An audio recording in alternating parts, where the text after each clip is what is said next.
नमो नमः। भवतां सर्वेषां स्वागतम। विद्यार्थियों, आप सभी का स्वागत है संस्कृत कक्षा में। और आज हम आपसे बात करने जा रहे हैं बीए भाग तृतीय के पाठ्यक्रम में सम्मिलित तर्क संग्रह, जिसे अन्नम भट्ट ने लिखा था, उसके आगे के पाठ को। यह वीडियो तर्क संग्रह का चतुर्थ वीडियो है, चौथा वीडियो है। और अभी तक जो हमने अध्ययन किया, हमने 7 पदार्थों के बारे में, उनके भेदों के बारे में संक्षेप से समझा। और अब हम 9 द्रव्यों के बारे में अध्ययन कर रहे हैं। 9 द्रव्यों में से भी हम पृथ्वी, जल और अग्नि के बारे में अभी तक हम पढ़ चुके हैं। अब हम आगे के तत्वों के बारे में, आगे के द्रव्यों के बारे में बात करते हैं। तो यहाँ पर वायु का लक्षण अब बताया जाता है। वायु किम लक्षणम कतिच तस्य भेदः। वायु का लक्षण क्या है और उसके कितने भेद हैं, इसी बात को हम लोग अब इस पाठ से आगे बढ़ाएंगे। तो वायु के लक्षण के बारे में यहाँ पर लिखा गया है, रूप रहित स्पर्शवान वायु सह द्विविधः नित्यो अनित्यश्च। नित्यः परमाणु रूपः, अनित्यः कार्यरूपः। सह पुनः त्रिविधः शरीर इंद्रिय विषय भेदात्। शरीरम वायुलोके इंद्रियम स्पर्शग्राहकम त्वक् सर्व शरीरवर्ती विषयो वृक्षादि कंपन हेतु। शरीरांतः संचारी वायु प्राणः स च एको उपाधि भेदात् प्राण अपान आदि संज्ञाम लभते। तो वायु जो होती है, वह वायु क्या होती है? तो इसके लिए कहा गया रूप रहित स्पर्शवान। पहली बात कि वह रूप से रहित होगी, अर्थात वह दिखाई नहीं देगी। और दूसरी है स्पर्शवान, वह स्पर्श के द्वारा अनुभव की जा सकती है। तो जो रूप से रहित हो लेकिन स्पर्श के द्वारा जानी जा सकती हो, उसे वायु कहा गया है। सह द्विविधः, वह 2 प्रकार की होती है, नित्यो अनित्यश्च, नित्य और अनित्य। सह पुनः त्रिविधः, वह फिर 3 प्रकार की होती है। जैसा कि हम पिछले सभी तत्वों को पढ़ते आ रहे हैं, द्रव्यों को पढ़ते आ रहे हैं, बिल्कुल उसी प्रकार से एक ही तरीके से इसके भेदों को स्पष्ट किया गया, जिससे कि उसको स्मरण करना, उसको समझना अत्यधिक आसान हो जाता है। बहुत अच्छा तरीका है ये श्री अन्नम भट्ट का इन सब के बारे में बताने का। और विद्यार्थियों, तर्क संग्रह एक ऐसी पुस्तक है निश्चित रूप से, जिस पुस्तक के माध्यम से हम तर्क अर्थात न्याय के, वैशेषिक के उन सिद्धांतों को बहुत आसानी से समझ पाते हैं, जो कि मूलतः बहुत गूढ़ हैं, लेकिन यहाँ पर उनको बहुत सरलता से संक्षिप्त रूप में समझाने का प्रयास किया गया है। तो यहाँ पर सह पुनः त्रिविधा, वह जो वायु है वह फिर 3 प्रकार की होती है। शरीर इंद्रिय विषय भेदात्, शरीर इंद्रिय और विषय के भेद से। शरीरम वायुलोके, तो वायु लोक में जिस प्रकार से हम वायु को देखते हैं, या वायु का शरीर जो है वह वायु लोक में होता है, वह वायु लोक में है।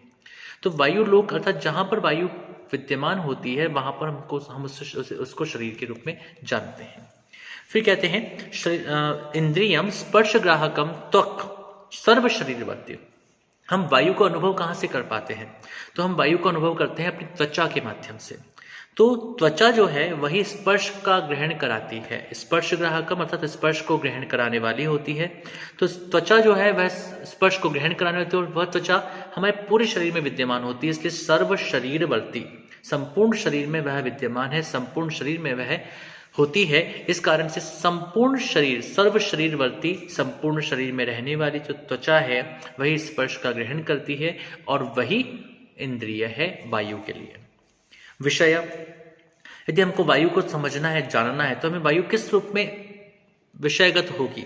तो वृक्षादि कंपन हेतु, क्योंकि वायु दिखाई नहीं देती। इस कारण से जब हम वृक्ष आदि का कंपन देखते हैं, किसी वस्तु को हिलता हुआ देखते हैं, तो जब हम किसी वस्तु का हिलता हुआ देखते हैं, या पेड़ों को हिलता हुआ देखते हैं, या उसके पत्तों को हिलता हुआ देखते हैं, तो जो उस कंपन का, उसके हिलने का हेतु है, कारण है, वह कारण वायु ही है। अतः वायु का विषय, यदि वायु के बारे में अध्ययन करना है, वायु के बारे में जानना है, तो वायु का विषय क्या हो सकता है? तो वायु का विषय हो सकता है किसी भी वृक्ष आदि का कंपन, या उसके पत्तों इत्यादि को हिलना।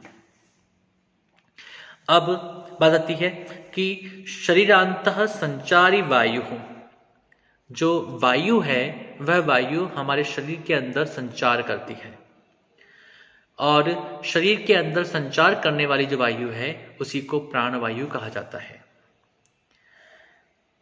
सह च अपि एकः, वह मूलतः एक ही है, लेकिन उपाधि भेद से, उपाधि के भेद से अर्थात शरीर के विभिन्न भागों में होने के कारण से, और दूसरा उस वायु का शरीर में विविध प्रकार के क्रियाकलापों के कारण से उस वायु को 5 भागों में या 5 प्रकार से हम जानते हैं।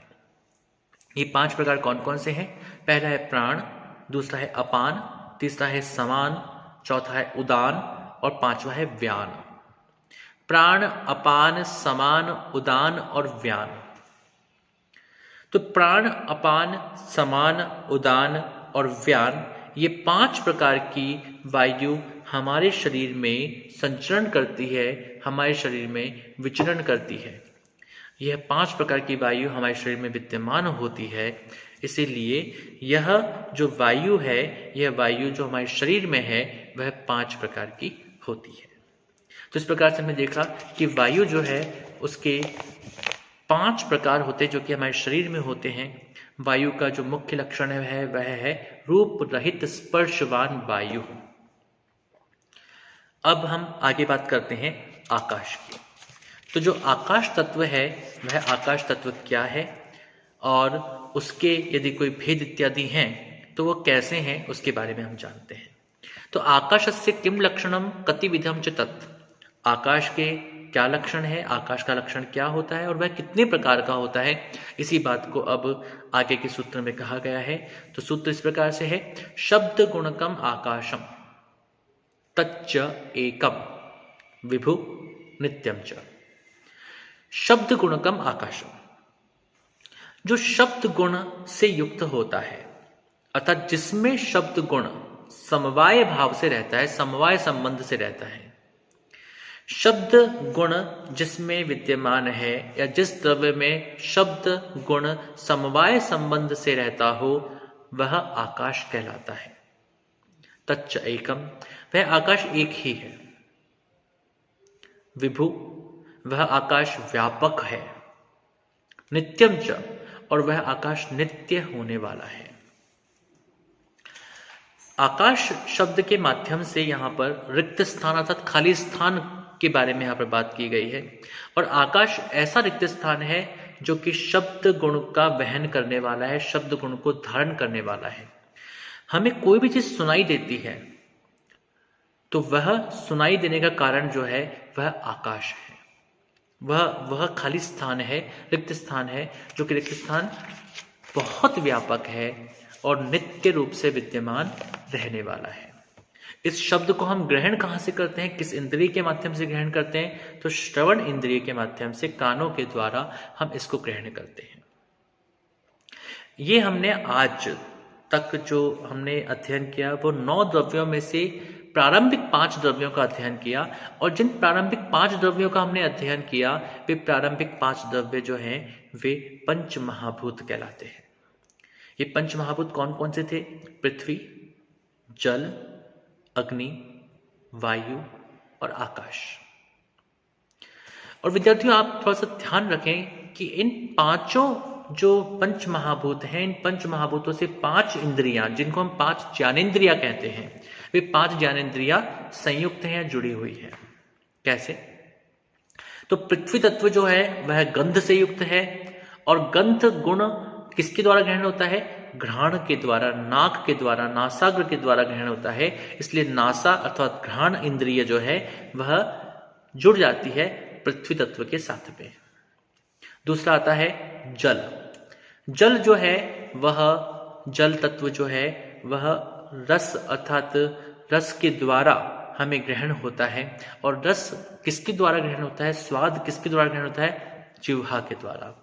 तो जिह्वा जो है वह इंद्रिय जुड़ जाती है अप अर्थात जल तत्व के साथ में। तीसरा है तेज अर्थात अग्नि। अग्नि जो है वह अग्नि के माध्यम से हमें विविध रूप दिखाई देते हैं। अग्नि जो है वह उष्ण स्पर्श को अनुभूत कराने वाली होती है। हमारी दृष्टि का कारण भी वही है। इसलिए चक्षु जो है, आंखें जो हैं, वह इंद्रिय जुड़ जाती है अग्नि के साथ में।